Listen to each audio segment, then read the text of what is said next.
But you have not lived up to the promise. You have evaded part of the bargain, I continued. While you have certainly performed some curious experiments in physics, which seem to be unique, yet I am only an amateur in science, and your hydrostatic illustrations may be repetitions of investigations already recorded that have escaped the attention of the scientific gentleman to whom I hitherto applied. Man's mind is a creature of doubts and questions, he observed. Answer one query, and others arise. His inner self is never satisfied, and you are not to blame for wishing for a sign, as all self-conscious conditions of your former existence compel. Now that I have brushed aside the more prominent questionings, you insist upon those omitted, and appeal to me to—" He hesitated. "To what?" I asked, curious to see if he had intuitively grasped my unspoken sentence.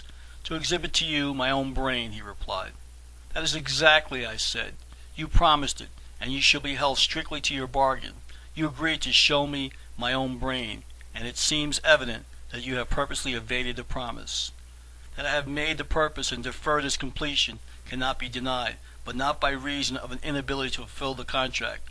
I will admit that I purposely deferred the exhibition, hoping on your own account that you would forget the hasty promise. You would better release me from the promise. You do not know what you ask." "I believe that I ask more than you can perform," I answered, "and that you know it." "Let me give you a history," he said, "and then perhaps you will relent. Listen. A man once became involved in the study of anatomy. It led him to destruction. He commenced the study in order to learn the profession. He hoped to become a physician. Materia medica, pharmacy, chemistry enticed him at first, but after a time presented no charms. He was a dull student in much that men usually consider essential to the practice of medicine. He was not fitted to be a physician. Gradually he became absorbed in two branches, physiology and anatomy. Within his mental self a latent something developed that neither himself nor his friends had suspected. There was an increasing desire for knowledge concerning the human body. The insatiable cravings for anatomy grew upon him, and as it did so other sections of medicine were neglected. Gradually he lost sight of his professional object. He dropped chemistry, materia medica, pharmacy, and at last morbidly lived only in the aforenamed two branches. His first visit to the dissecting room was disagreeable. The odor of putrid flesh, the sight of the mutilated bodies, repulsed him. When first his hand, warm in life, touched the clammy flesh of a corpse, he shuddered. Then when his fingers came in contact with the viscera of a cadaver, that of a little child, he cried out in horror. The demonstrator of anatomy urged him on. He finally was induced to dissect part of the infant. The reflex action of his sensitive mind first stunned and then warped his senses. His companions had to lead him from the room. Wash it off," he repeated, trying to throw his hand from his person. "Horrid, horrible, unclean. The child is yet before me," he insisted. Then he went into a fever and raved. "Some mother will meet me on the street and curse me," he cried. "That hand is red with the blood of my darling. It has desecrated the innocent dead and mutilated that which is most precious to a mother. Take the hand away. Wash it," he shouted. "The mother curses me. She demands retribution. Better than a man be dead than cursed by a mother whose child has been desecrated." So the unfortunate being raved, dreaming all manner of horrid imaginings. At last he recovered, a different man. He returned voluntarily to the dissecting room and wrapped himself in the uncouth work. Nothing in connection with corpse mutilation was now offensive or unclean. He threw aside his other studies. He became a slave possessed of one idea. He scarcely took time to dine respectably. Indeed, he often ate his lunch in the dissecting room. The blood of a child was again and again on his fingers. It mattered not. He did not take the trouble to wash it off. The liver of man is not more sacred than the liver of a hog, he argued. The flesh of a man is the same as other forms of animal food. When a person dies, the vital heat escapes, consciousness is dissipated, and the cold, rigid remains are only animal. Consciousness and life are all that is of man. One is force, the other matter. When man dies, both perish and are dissipated. His friends perceived his fondness for dissection and argued with him again, endeavoring now to overcome his infatuation. He repelled them. "I learned in my vision," he said, referring to his fever, "that Pope was right in saying that the proper study of mankind is man. I care nothing for your priestly superstitions concerning the dead. These fables are the invention of designing churchmen who live on the superstitions of the ignorant.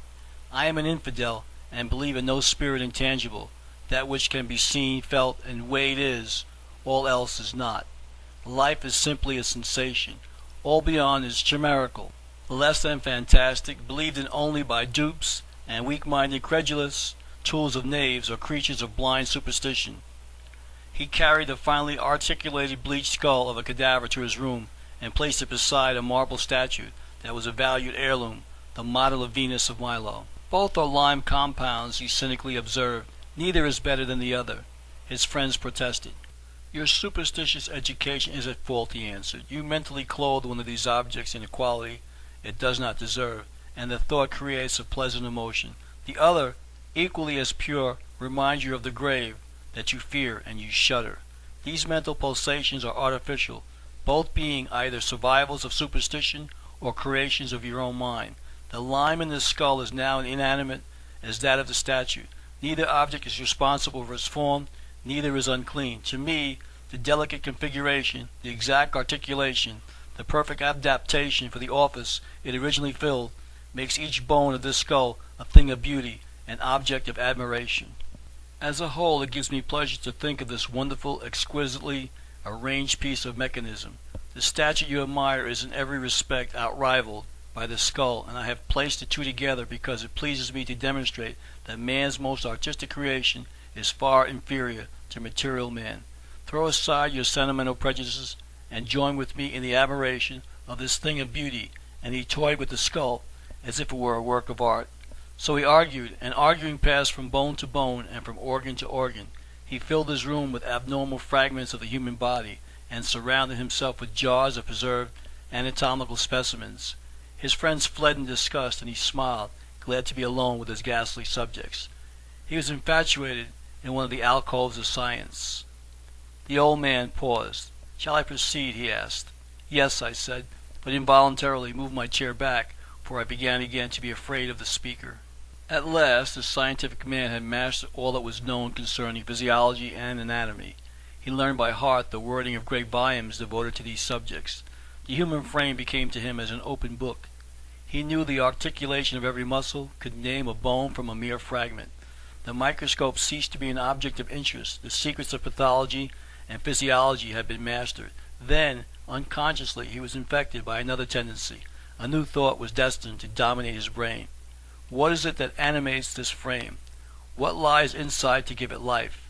He became enthused again. The dead body to which I had given my time is not the conscious part of man, he said to himself. I must find this thing of life within. I have been only a butcher of the dead. My knowledge is superficial. Again the old man hesitated and looked at me inquiringly. "Shall I proceed?" he repeated. I was possessed by horror, but yet fascinated, and answered determinedly, "Go on." "Beware," he added. "Beware of the science of life." Pleadingly he looked at me. "Go on," I commanded. He continued.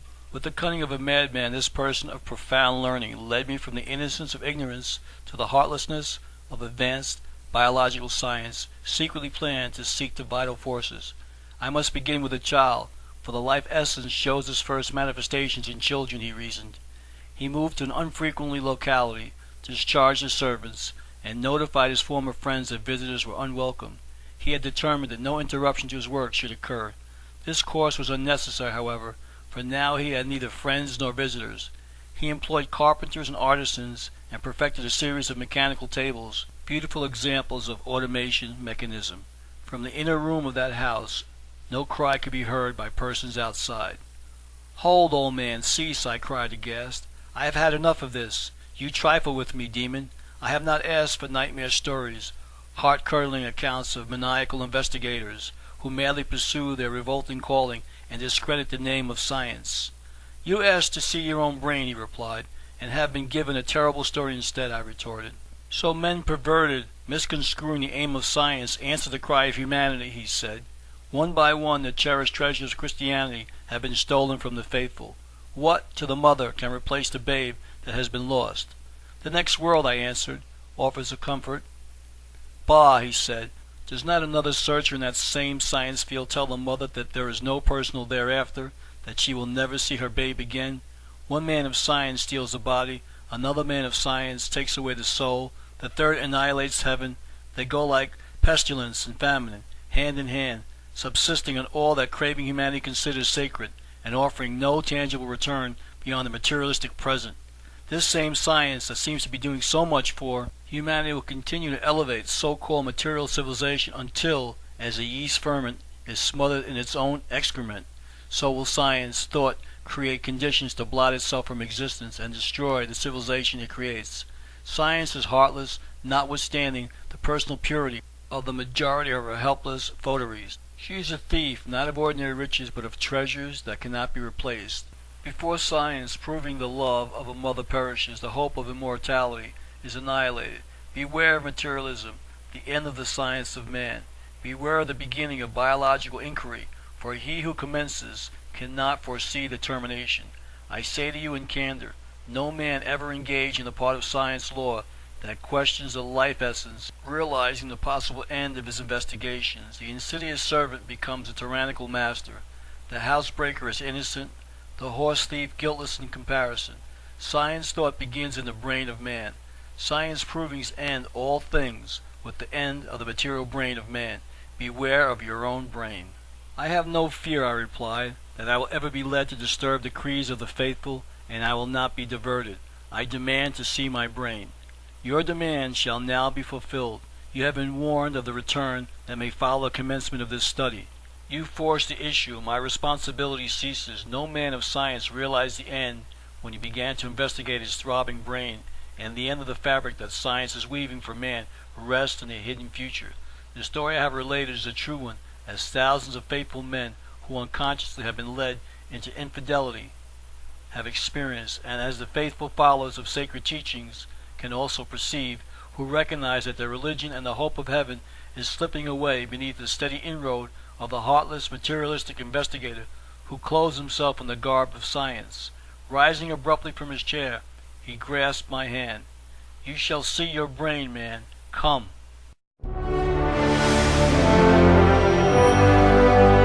You insist upon those omitted and appeal to me to... He hesitated. To what? I asked, curious to see if he had intuitively grasped my unspoken sentence. To exhibit to you my own brain, he replied. That is exactly. I am only an amateur in science, and your hydrostatic illustrations may be repetitions of investigations already recorded that have escaped the attention of the scientific gentleman to whom I hitherto applied. Man's mind is a creature of doubts and questions, he observed. Answer one query, and others arise. His inner self is never satisfied, and you are not to blame for wishing for a sign, as all self-conscious conditions of your former existence compel. Now that I have brushed aside the more prominent questionings, I said, you promised it, and you shall be held strictly to your bargain. You agreed to show me my own brain, and it seems evident that you have purposely evaded the promise. That I have made the purpose and deferred its completion.